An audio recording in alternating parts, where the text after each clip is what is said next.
and welcome back to Brickstruck. And today I am really excited to be reviewing a set from a theme that I've always wanted to review. It's one of the themes that I had in mind when I started this channel, and it's a Lego set from a theme that I actually had as a child. Yeah, everything I've reviewed up to this point was before my time, and this is from a theme that I loved when I was a kid.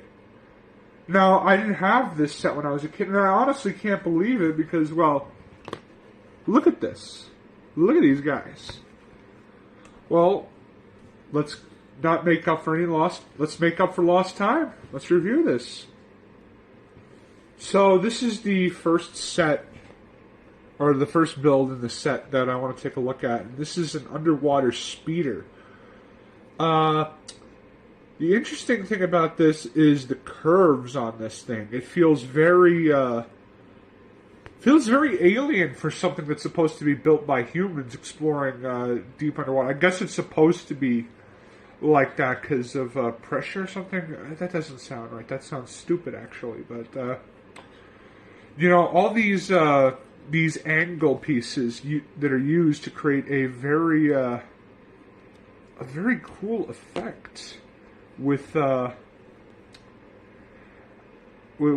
this vehicle is shaped. And I just knocked these off, and these are flick fire missiles.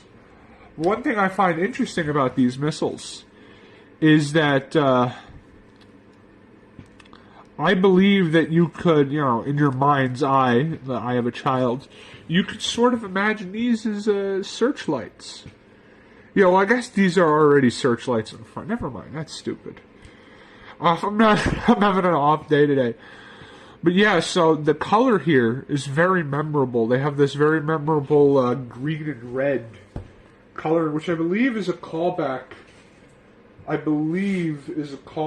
To M-Tron, is it? You guys correct me in the comments where this is from, but there was a Lego set previously that they did this color before. I think it was a short-lived theme from the 90s, but yeah, these flick fire missiles, I hate them.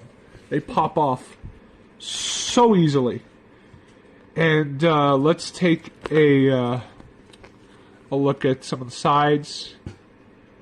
And this is the piece that triggers our slugger right here. I think that's upside down. I think I might have applied that upside down. That is 8.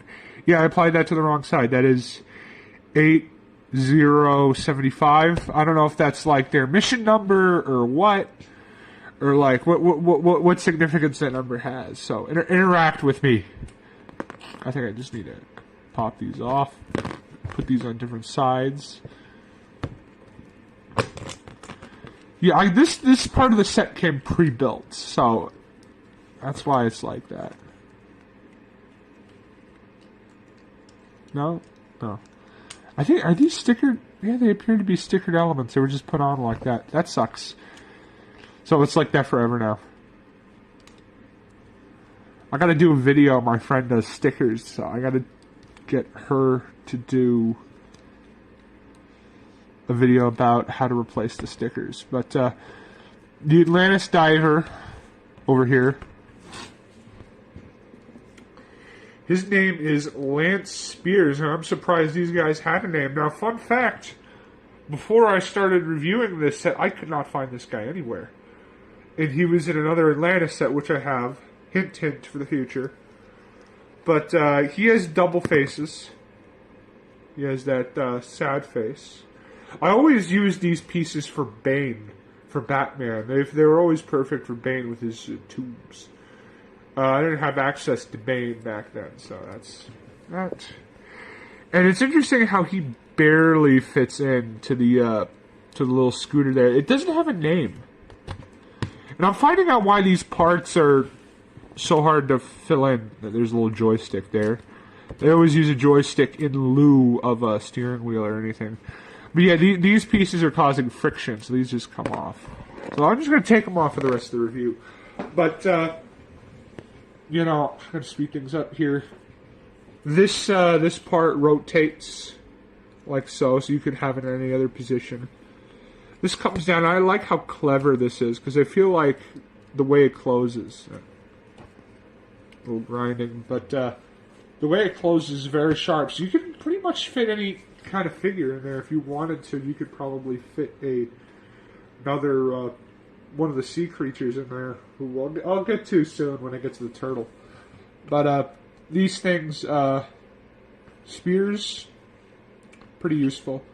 But I just want to say the shape of this thing is what makes it really a decent addition to the collection, because it has a lot of build issues, but ultimately what makes this really cool is just how unique it looks.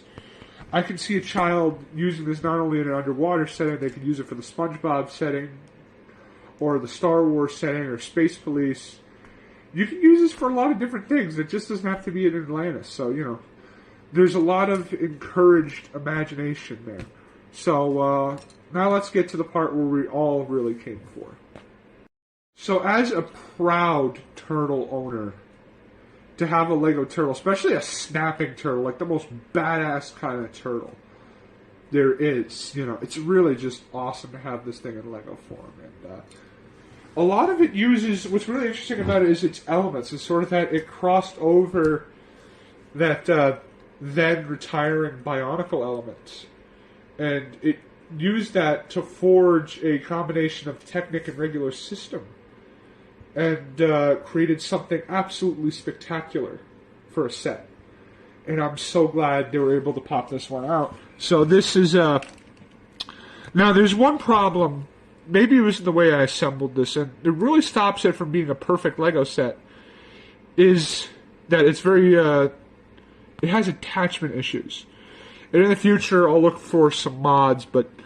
I'm glad it popped out because it allows me to show off the face. It has this amazing sticker pieces. They're not printing. I wish they were printing. On this head there that gives it a really artificial element. And the eyes, the pieces they use for the eyes are just gorgeous. All the building techniques on this are great. Amazing slopes, the teeth. And especially these how they built the jaw. It allows it to retract. So you could theoretically put a diver in there, another fishman, and have a munch on that.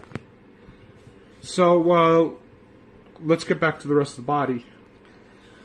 So he has these great spiked elements. I'm not sure if they were made for this set or for Bionicle, but they're really just you get quite a lot of them, and they add a lot of texture, especially with how they put in those spikes. They just wow, they pop. And especially with the lime green, which I think might reflect the Atlantis crew. Is just, wow, it's just these spikes. They feel sharp. They make the animal feel dangerous, and especially with how they used these pieces over here. That's just, wow, they really just come off as a tough animal, especially these claws. And let me just fix that. So apparently for the shell part, this isn't the way you're supposed to put it on, but I like putting it on like that because it makes it sturdier. And maybe I was watching Brickstar. I don't know if he had it assembled right before this video to make sure I didn't go over any elements that he had gone over before. But I just want to say what a nice piece this is. This is a very nice piece. The shell and the printing just brings this to life. Just brings this animal to life. And I especially love the red organic elements that make up these hands. Just look dangerous, they look rough and intimidating, like they would claw up that poor submarine guy. So you can fit a minifigure in there pretty well, and you can even carry it around, but just don't be too hard on it. A lot of things are falling. He has these stubby little claws which are adorable. If you have real turtles, I have a real turtle, and they just they do that. But this tailpiece, again, is amazing. I think that's from Jabba or something else. I don't know. Correct me if I'm wrong, but I think it might have been in the original Jabba. But yeah, this, you can't be too careful because that just, pops out like that. So, but it's a very long piece, I might add. Very long, almost snake-like. So, you can just one of the downsides is, one of the upsides is if you lose any pieces, you can just say oh, it's just in a shell. Turtles do what they do. They retract. So that's a plus side in comparison to an otherwise, which would be an otherwise damning feature on a great set. So yeah, so I've fixed the problem that caused it to fall apart and just be generally unpleasant and spindly. So here he is reassembled again, and he's just a nice piece to have on your shelf. He's just this intimidating. He's a very fun build. Like, I always feel like YouTubers skip over the build aspect, and building this guy was fun. Watching him come together was fun, and he's just a really great Atlantis animal. Dare I say, this might be one of the best Atlantis sets. Atlantis is a concept that's visited so often, but rarely do we get an animal in one of these sets that is just a high-quality creature. We rarely get LEGO creatures of this quality, so I do say it's one of the best. It just needs some structural work. And if you think there's a better one, tell me down in the comments below. But otherwise, this is a worthy addition to your collection, I'd say. And it's just a great figure all around. And I say figure because it practically is just an elaborate Bionicle piece. Maybe I'm crazy. Maybe it's just, you're just like saying that for clicks. But no, I think it's good. I think that. But yeah, so let me just give you one more view of this guy. And we'll go into the final verdict, but first, I want to show you guys an interesting mod you can make with it, just by using a handful of pieces.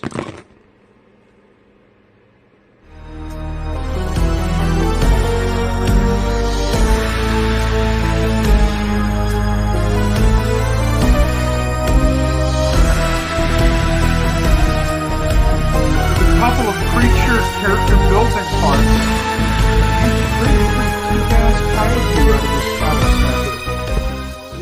If you've seen my previous videos, you'll know this element.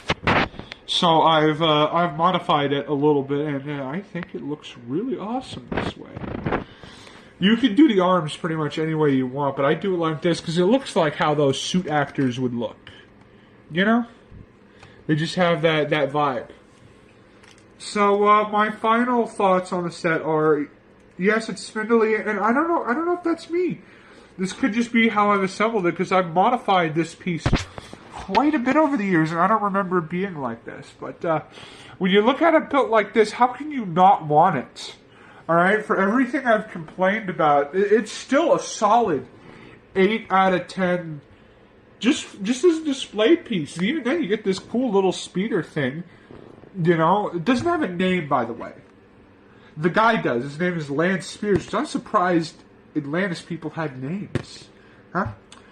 And he has spears on the back, too. But, anyway, so, yeah, normally when they did an Atlantis set, they would include a cool little creature or minifigure to make it worth getting. Like the shark guy here, for an example. This guy is like those, but on crack. It reminds me of the Crystal King from Power Miners, which was around the same time.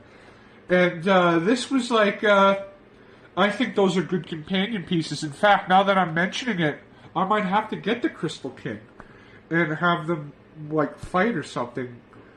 Gamera didn't fight a rock monster that I can think of off the top of my head, but yeah, there's probably a Godzilla monster that's the one from the video game, which I gotta talk about. But anyways, this is a really, really kick-ass thing, really kick-ass Lego set. And, if you're in the mood to get a taste of Atlantis, this is awesome. I cannot recommend this thing enough when you build them like this, and, even if you want to keep them in the regular turtle configuration, it is awesome. Turtles are just awesome. I own a turtle, so that's why I'm saying that. But, yeah, this is a solid 8 out of 10 Lego set. And thank you guys for watching. We've only been getting a little bit of feedback, but, for a first-time channel, getting 35 views on its first video, that's pretty good so far. And if you guys really want to see this blow up, see me get better, like, share, comment, subscribe, all that jazz. And remember, it's your world, your rules. I hope you guys have a great day. Peace out.